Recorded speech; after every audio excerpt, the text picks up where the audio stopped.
Guest teachers के लिए एक बड़ी खुशखबरी है।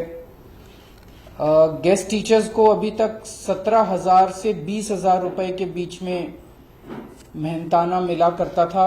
उनको पर डे के हिसाब से मिलता है, लेकिन इफेक्टिव महीने का 17 से 20,000 तक आता है उनका।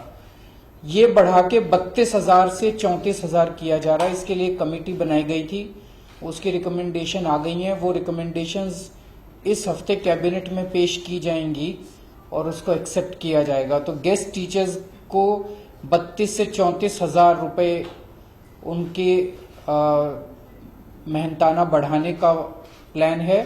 और साथ में उनको पक्का करने के लिए एक बार ही हम लोगों ने एलजी साहब को फाइल भेजी थी। एलजी साहब ने वो फाइल लौटा दी। उसके बाद इस हफ्ते उसमें थोड़े से फेरबदल करके गेस्ट टीचर्स को पक्का करने के लिए दोबारा एलजी साहब के पास फाइल हम लोग प्रपोजल बना के भेजेंगे। ये सारे निर्णयों को अब वक्फ बोर्ड को नल एंड वॉइड कर दिया, वक्फ बोर्ड पे ताला लगा दिया, सील कर दिया कल वक्फ बोर्ड को।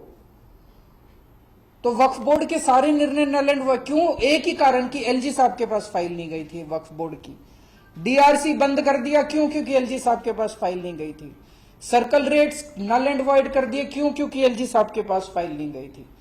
जितने वकीलों ने दिल्ली हाई कोर्ट में हम लोगों का केस लड़ा था उन दिनों में, जो केस 4 अगस्त का, उन वकीलों की फीस रोक दी गई है। क्यों? क्योंकि एलजी साहब के पास फाइल नहीं गई थी।